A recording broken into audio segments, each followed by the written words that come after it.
நந்தகுமார், மூவரின் கருத்துக்களை பார்த்தீங்க, எப்படி கையாள போகிறார் என்பதற்கான தேர்தல் ஆணையம், மக்களோட அதிருப்திகள், பாஜக திராவிட முன்னேற்ற கழகம் மீதான விமர்சன கருத்துக்கள் எப்படி பார்க்குறீங்க நந்தகுமார்? விஜய் அவர்களுடைய அரசியல் நடவடிக்கை கட்சி ஆரம்பித்ததுக்கப்புறம் அந்த முதல் 2 வருஷத்தில் வந்து பிரதான அளவுக்கு வேலை செய்யலை.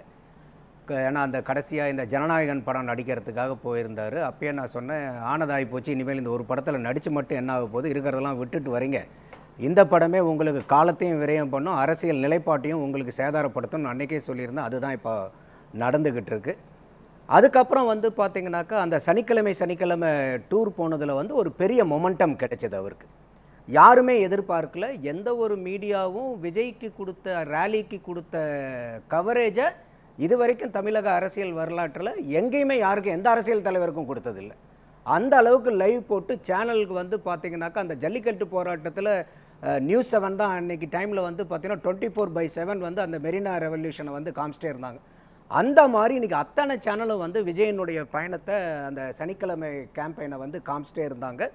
அதில் விஜய் வந்து நாமக்கல்லில் பேசுகிறது குறிப்பிடத்தக்கது.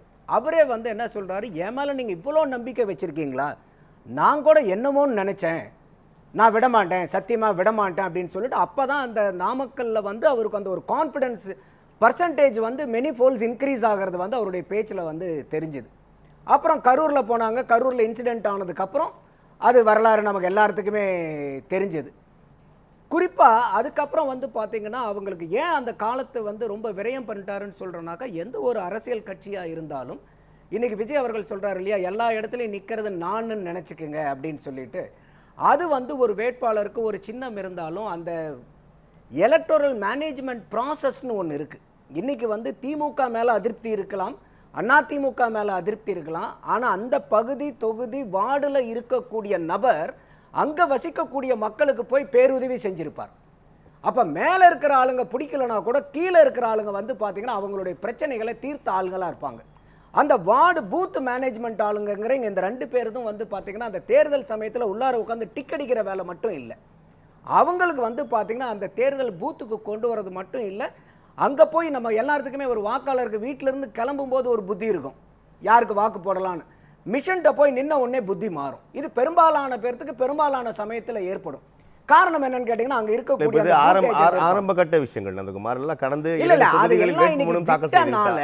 நாட்கள் தான் இடைவெளி. இந்த 20 நாளுங்க போது இந்த காலகட்டம் என்பதுதான் நம்ம முதல்ல ஒரு 20-20 ஓவர் மேட்ச்னா நீங்க ஆரம்பத்துல இருந்து அடிச்சு விளையாடணும். லாஸ்ட் 3 ஓவர்ல நீங்க உச்சகட்டமா விளையாடணும். வந்துட்டாரு நீங்க அந்த மாதிரி நீங்க ஒன் டேல 50 ஓவர் மேட்ச் விளையாடுற மாதிரி ஃபர்ஸ்ட் 30-35 ஓவரை விட்டுட்டு மீதி 15 ஓவர்ல விளையாண்டு பிரயோஜனம் இல்லை. அப்போ ஒரு கோல்டன் பீரியடை வந்து விஜய் வந்து தவற விட்டுட்டாரு. குறிப்பா மார்ச் 5ஆம் தேதிக்கு பிறகான அவர்களுடைய அரசியல் நிலைப்பாடுகள் விஜய் அவர்களுக்கு பெருத்த பின்னடைவை வந்து ஏற்படுத்தி இந்த குறுகிய காலகட்டத்தில் இப்போ அவர் கையாள போறது மிக கடினம் சொல்றீங்க. ரொம்ப கடினம். இந்த கடினம் வந்து பாத்தீங்கன்னா எதிர்க்கட்சிகள் கொடுத்த கடினத்தை விட தனக்குத்தானே அவர் வந்து அந்த நேரங்களை வந்து தேவையில்லாத விஷயங்கள்ல இல்ல வந்து ரொம்ப கேர்லெஸ்ஸா இருந்தனால இன்னைக்கு அவர் இந்த காலக்கெடு அவருக்கு பத்தாத அளவுக்கு போனதுக்கு காரணம் விஜய் அவர்களே. அப்போ இன்னைக்கு பூத் லெவல் வரைக்கும் அவங்களுக்கு வந்து இன்னைக்கு ஆட்கள் வந்து குறைபாடுகளா இருக்காங்க. அப்புறம் வந்து வேட்பாளர்கள் வந்து பெரிய பிரச்சனை இருந்துச்சு. அந்த வேட்பாளர்களில் போடுறதுலையும் ஏகப்பட்ட குளறுபடிகள் வந்து நடந்ததை பார்த்தோம். அதில் வந்து நிறைய பெயர்கள் வந்து அவருக்கு வந்து சரியில்லாமல் போச்சு. அதே மாதிரி அந்த ஐயா மதிவாணன் சொன்னார், அவர் அந்த எஸ்எஸ்டி அனௌன்ஸ் பண்ண பேசுனது வந்து பார்த்தீங்கன்னா மகளிர் தினத்தன்னைக்கு பிரச்சாரம் அந்த உக்தி வந்து அது கை கொடுக்காதா? இல்லை அதெல்லாம் அவங்களுக்கு பாசிட்டிவாக போச்சு. அந்த பாசிட்டிவாக போன அந்த அந்த அந்த அந்த வேகத்தை அந்த மொமெண்டத்தை அவர் மெயின்டைன் பண்ணல, அவர் மிஸ் பண்ணிட்டார் அந்த கோல்டன் பீரியட். ஏன்னா வந்து அந்த கோல்டன் டைம் எல்லா டைமும் ரிப்பீட் ஆகிட்டே இருக்காது உங்களுக்கு. ஸோ அப்போ அந்த மொமெண்டத்தை மிஸ் பண்ணுறது வந்து பெரிய விஷயம். ஏன்னா மக்கள் வந்து இப்போ எல்லாருமே நினைக்கிற மாதிரி மக்கள் எதிர்பார்த்தாங்க நிறையா விஜய் அவர்களை. ஆனால் விஜய் அவர்கள் வந்து மக்களுடைய எதிர்பார்ப்பை நிவர்த்தி பண்ண முடியாத அளவுக்கு போச்சு. இப்போ ஐயா மதிவாணன் சொன்னார், அந்த எஸ்எஸ்டி ஸ்டாலின் சார் டாக்ஸை பற்றி பேசினார். அவர் வந்து மகளிர் தினத்தில் பேசுகிறாரு. அப்போ வந்து ஒரு 12 வாக்குறுதிகளை மகளிர் தினத்தில் வந்து அவர் வெளியிடுறார். அப்போ வந்து 4.5 லட்சம் கோடி 30% அப்படிங்கும்போது 5 லட்சம் கோடினே வச்சுக்கிங்களா, இல்லை 1.5 லட்சம் கோடிங்கும் போது நம்மளுடைய Tamil Nadu budget to be precise வந்து 4,67,000 கோடி ரூபாய். அப்போ அதில் சம்பளம் 96,000 கோடி, அதில் 30% நீங்கள் அடிக்க முடியுமா? பென்ஷன் 46,000 கோடி கொடுக்கணும், அதில் 30% அடிக்க முடியுமா? வட்டி கடனுக்கு நீங்கள் வாங்கின வட்டிக்கு 79,000 கோடி வருஷத்துக்கு பேங்க்குக்கு வந்து வட்டி கட்டி ஆகணும். அதில் அடிக்க முடியுமா? அப்போ இந்த மூணையும் சேர்த்துனீங்கன்னாவே 2,20,00,000. அப்போ மீதி எஃபெக்டிவாக இருக்கிறது கிராண்ட்ஸ் அண்ட் எய்ட்ஸ், அது ஒரு 51,000 கோடி, கேபெக்ஸ் ஒரு 51,000 கோடி, ரிப்பேர் அண்ட் மெயின்டெனன்ஸில் ஒரு 20,000 கோடி. ஏறக்குறைய 2.5 கோடி ரூபாய் தான் உங்களுக்கு வந்து வருஷத்தில் இருக்குது. அப்போ இந்த 2.5 கோடிக்கு வந்து 1.5 கோடி ரூபாய் வந்து எங்களுக்கு போடுறாங்கன்னாக்கா 60% கமிஷன் அடிக்கிறாங்களா என்ன? அப்போ விஜய் அவர்களுக்கு இந்த மாதிரி இன்புட்ஸ் கொடுக்கறது யாரு? எந்த பேசிஸில் வந்து அவர் சொல்றாரு? அப்போ இதை பேஸா வச்சுக்கிட்டு அவர் அன்னைக்கு அது வரைக்கும், அதுக்கு முன்னாடி வரைக்கும், அந்த மகளிர் தினத்துக்கு முன்னாடி வரைக்கும் தாவேகா பேசினது, நிர்வாகிகள் பேசினது, அருண்ராஜ் உட்பட பேசினது வந்து இலவசங்களுக்கு நாங்கள் எதிரானவர்கள். ஆனால் அன்னைக்கு மகளிர் தினத்தில் மட்டும் அவங்க அனௌன்ஸ் பண்ணதை எடுத்து நீங்கள் கால்குலேட் பண்ணினீங்கன்னா 1 லட்சத்திலிருந்து 1,20,000 கோடி வரைக்கும் அந்த ஃப்ரீபீஸ் வருது, அவங்க கொடுத்த ஃப்ரீபீஸ். அதை எதை நம்பி சொல்லியிருக்காரு? இந்த 30% எஸ்எஸ்டியை. அப்போ நான் அதனால தான் இந்த எஸ்எஸ்டியை வந்து இப்போ டீகோட் பண்ணேன். எங்கிருந்து உங்களுக்கு வரும்? நீங்கள் மீதி இருக்கக்கூடிய 2.5 இதுக்கு வந்து பார்த்தீங்கன்னா 30% போட்டிங்கன்னா கூட 75,000 கோடி. அப்போ அந்த 75,000 கோடியை வச்சுக்கிட்டு நீங்கள் எப்படி வந்து அந்த மகளிர் தினத்துக்கு மட்டும், அடுத்தது பார்த்தீங்கன்னாக்கா இப்போ வேட்பாளர் அறிவிக்கும் போது இளைஞர்களுக்கு திட்டம் கொடுத்தார். இன்னும் வந்து பார்த்தீங்கன்னாக்கா எங்களுக்கு வந்து மேனிஃபெஸ்டோ ப்ரிப்பரேஷனில் இருக்குதுன்றார். இன்னைக்கு அதிமுக மேனிஃபெஸ்டோவை ரிலீஸ் பண்ணி போய்கிட்டு இருக்காங்க, திமுக ரிலீஸ் பண்ணிட்டு போயிட்டு இருக்காங்க. இப்போ விஜய் அவர்களுக்கு இன்னும் மேனிஃபெஸ்டோ ரெடி ஆகல. என்ன 2031 தேர்தலுக்கு மேனிஃபெஸ்டோ ரெடி பண்ணிட்டு இருக்காங்களா? அப்போ இதெல்லாம் தான் வந்து விஜய் அவர்கள் வந்து நழுவ விட்ட தருணம். அப்போ ஃபோக்கஸ் எங்க இருக்கு? இப்போ மற்ற கட்சிக்கு நாச்சுக்கு இன்னைக்கு வந்து எடப்பாடியார் அவர்களுக்கு கூட்டணி பேச்சுவார்த்தை கட்சிகள்கிட்ட பேசி கூட்டணியை பண்ணணுங்கிற ஒரு கம்பல்ஷன் இருந்துச்சு. ஸ்டாலின் அவர்களுக்கும் கூட்டணியில் ஏகப்பட்ட குளறுபடி. இது வரைக்கும் எது வந்து அவங்களுடைய ஸ்ட்ரென்த்னு சொன்னாங்களோ அதே ஒரு பெரிய பலவீனமாக இன்னைக்கு மாறி ரொம்ப திக்கு முக்காடி வாங்கி உட்கார்ந்துருக்காங்க இன்னைக்கு திமுக. இந்த மாதிரி கம்பல்ஷன், அதே மாதிரி நாம் தமிழருக்கு இந்த மாதிரி கம்பல்ஷன் இல்லை. எல்லாத்த விட அவங்க வந்து ஆட்சி வரைவுன்னு கொடுத்து, அவங்க எப்பயுமே மேனிஃபெஸ்டோ கொடுக்கறதுல 16லையும் வரைவு கொடுத்தாங்க, ஆட்சி வரைவு. இப்பயும் அந்த ஆட்சி வரைவை கொடுத்து அவங்க ஒரு மாற்றம், எப்படிப்பட்ட மாற்றம், அரசியல் மாற்றம்ங்கிறத தெளிவாக அவங்க எடுத்து வச்சு, அவங்க தனி கட்சிங்கிறனால எல்லாத்துக்கும் முன்னாடி 234 கேண்டிடேட்டையும் அனௌன்ஸ் பண்ணி அவங்க வந்து களத்தில் வந்து பயணிச்சுக்கிட்டு இருக்காங்க. ஆனால் இப்போ நீங்கள் இந்த இடத்துல இன்னும் மேனிஃபெஸ்டோவை இல்லாமல் இந்த மாதிரி உங்களுக்கு கூட்டணி கம்பல்ஷனே கிடையாது சார் உங்களுக்கு. அப்போ உங்களுடைய நேரம் எதில் செலவு பண்ணுறீங்க?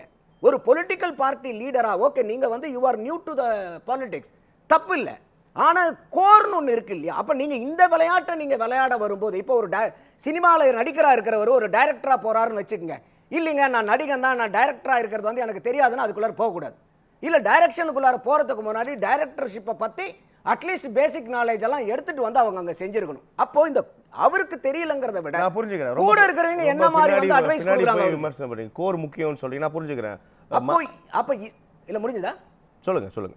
இல்லை அப்போ இந்த இடத்துல இவ்வளோ தூரம் வந்து அவங்களுக்கு கிடைச்ச வாய்ப்பை, ஏன்னா விஜய் அவர்களுக்கு கிடைச்ச வாய்ப்பு இது வரைக்கும் வேற எந்த அரசியல் புதுசாக வந்தவங்களுக்கும் கிடைக்கல.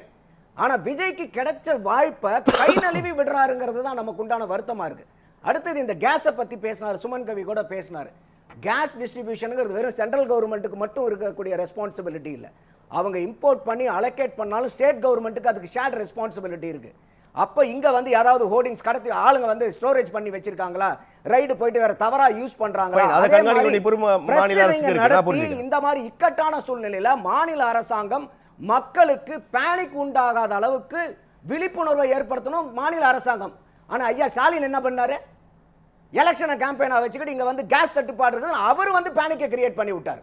அப்ப இதெல்லாம் வந்து ஒரு பொறுப்பான அரசாங்கம் செய்ய வேண்டிய வேலையா இது? அப்ப இதெல்லாம் அவர் குறிப்பா விஜய் என்ன சொல்றாரு? உங்களுக்கு ஏதாவது ஒரு பிரச்சனை ரைடு அது இதுனா உடனே நீங்க நேரடியா டெல்லி போறீங்க. அவர் இங்க இருந்து இதை பத்தி பேசினதை பத்தி அவர் கமெண்ட் பண்ணல. மத்ததுக்கெல்லாம் வந்து நேரடியா வந்து டெல்லி போக தெரியுதே சார். இப்ப இந்த இடத்துல மக்களுக்கு இந்த கிராஸ் பிரச்சனை இருக்கும்போது இதுக்காக டெல்லிக்கு நீங்க ஏன் போகல? அப்ப டெல்லியில போய் மத்ததுக்கெல்லாம் நீங்க உட்கார்ந்து பேசும்போது ஒரு இன்பர்சன்ல போய் ஒரு சீஃப் மினிஸ்டர் வந்து உட்கார்ந்து அந்த டிபார்ட்மெண்ட் மினிஸ்டர் கிட்ட பேசினார்னா அதனுடைய இன்ஃப்ளூயன்ஸ் அண்ட் இம்பாக்ட் வேற. நீங்க ஒரு ட்வீட் மட்டும் போட்ட, சுமன் கவி சொன்ன மாதிரி ட்வீட் போட்டா போதுமா ஒரு மாநில முதலமைச்சர்? நம்ம பேசலாம். அதுதான் மக்களுடைய பிரச்சனையை வந்து நீங்க சமாளிக்கிறதுனுடைய ஒரு ஆளுமையா? பேசலாம் நந்தகுமார். நந்தகுமார், மக்கள் தீர்ப்பு தொடர்பாக உங்களுடைய கருத்து. இப்போ அவங்க வந்து இந்த தொண்டர் பலமுக்கும் அதை சமாளிக்கிறது கடினங்கிறதுக்கும் மோரர்லெஸ் ஈக்குவலாக வருது. இப்போ தொண்டர் பலம் அப்படின்னு பார்க்கும்போது தொண்டர்கள் பலத்தோடு அதை கையாளுவதுக்கும் அவங்க அதிமுக திமுகவை கையாளுறது கடினங்கிறதும் சற்றேறக்குறைய சமமாக வருது பர்சன்டேஜ் பார்த்தீங்கன்னா. அப்போ இங்கே தொண்டர்கள்ங்கிறது வந்து ஒரு ஃபங்க்ஷனரியாக இருக்கணும். அவங்க தொண்டர்களோட பலம் அதான் இப்போ நான் ஒரு வாக்காளர் அவர்களுக்கு இப்போ வந்து மணி ஐயா சொன்ன மாதிரி வாக்காளர்கள் அந்த ரசிகர்களாக இருக்கிறவங்க தொண்டர்களாக மாறி அந்த தொண்டர்களுடைய வாக்கு கிடைக்குமா? கட்டாயம் கிடைக்கும். அது வந்து எந்த மாற்று கருத்தும் இல்லை.